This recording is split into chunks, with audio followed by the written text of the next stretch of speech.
Totoo naman, kung di ako niresiban ni Sabi siya ni Kat, Ross, ikaw. diba? Especially kay Kim Mardo.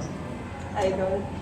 I think yung pagiging, yung lagi ko din sinasabi na maging present talaga, ayun naman yung kailangan namin talagang i-remind, especially this game. Kasi sobrang hirap makakuha ng championship sa PBL. Sobrang hirap kalaban lahat ng teams. Kaya sobrang sarap din nung nakuha namin championship.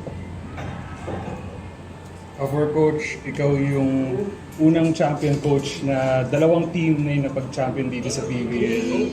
So, siguro sa within yung 2 years na yun ng dalawang championships mo, ano po yung pinaka na-realize mong sikreto or weapon para maging isang champion team yung hinahawakan mo? Sino kaya yun?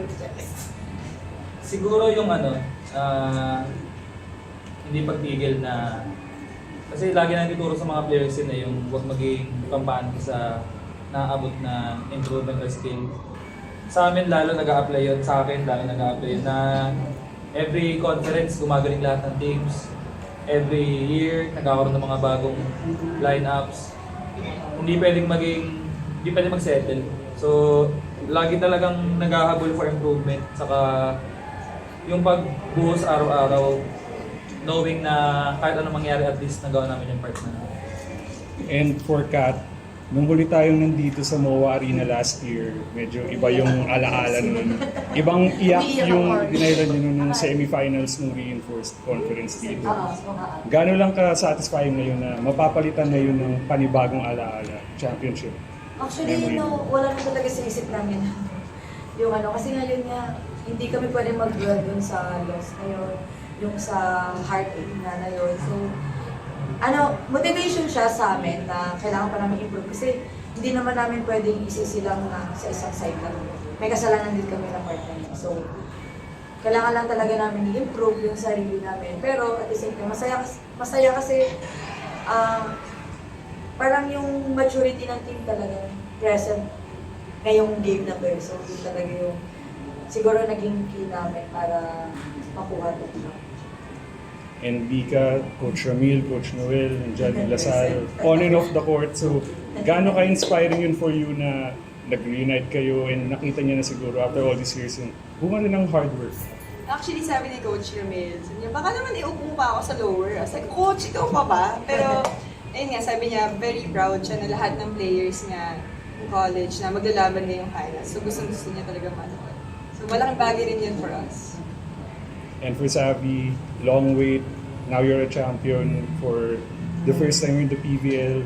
Just take us through the entire emotions of having to sit out for a time last year, returning midway to the preseason, and now you're champion.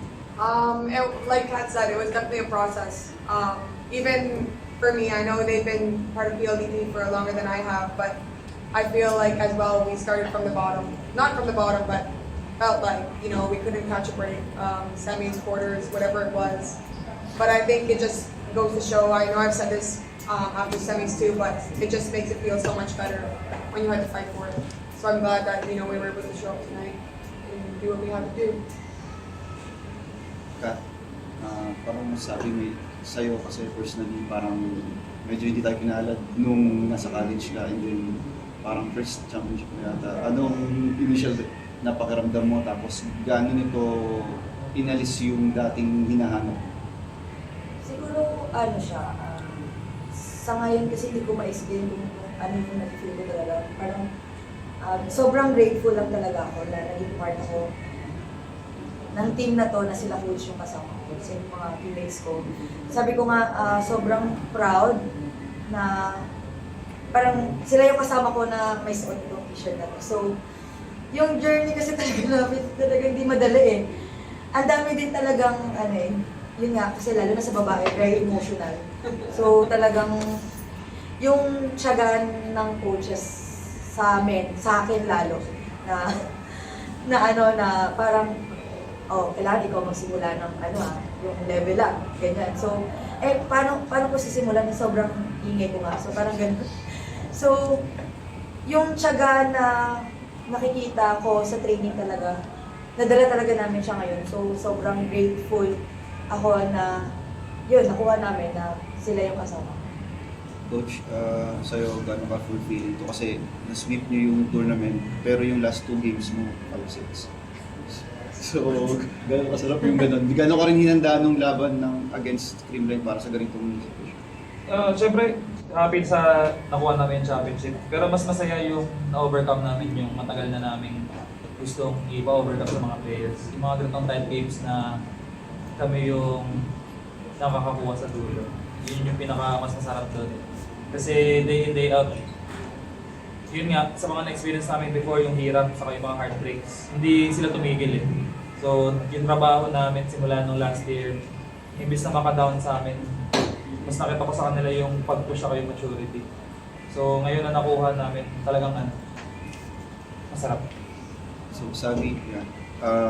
What can you say na parang this championship pinatunayan nyo na PLDT is not just about division? PLDT was here way before I got here. I'm just glad to be in the position where I can contribute.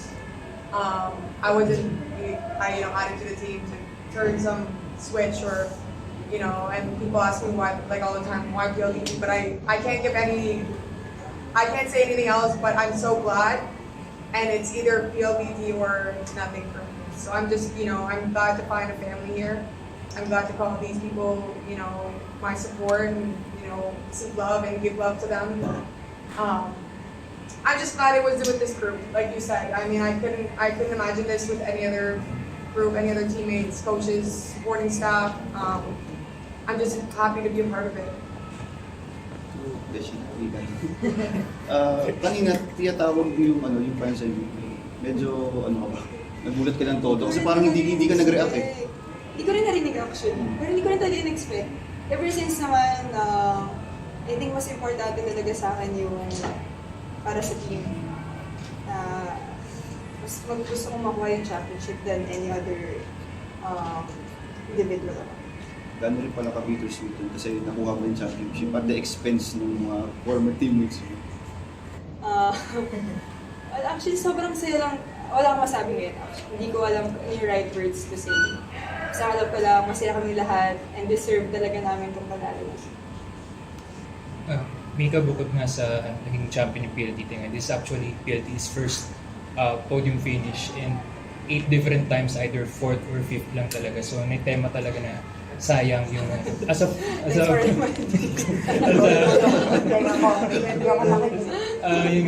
a leader ng team since sumali ang PLDT sa PBL noong 2020, gano'n lang siguro naging frustrating din yung journey na yun at gano'n kasarap na napalitan na yung frustrations na yun. Sobrang frustrating talaga siya at the same time na sinabi rin ni Coach kanina na kahit sa lahat ng mga heartbreaks na na-experience namin, hindi pa rin kami tumigil. And I think yun yung nagpapasarap talaga sa championship na to. Kasi kahit ano nangyari the past few years, parang mas naging motivation pa sa amin yun. So, yeah.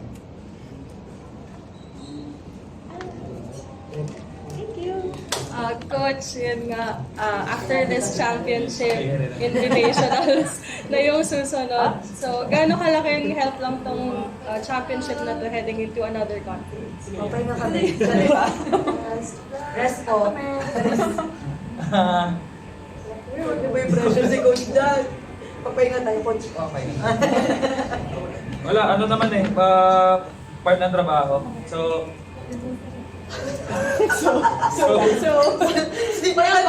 Sabay ko. wala, ganun talaga. Celebrate today, tomorrow, pahinga. Tapos kita sa Thursday. Yay! Pawis lang. Pawis lang. Supa lang. Pero wala, kailangan... Ayaw niya sa musok. Basta, try Basta natin. yun.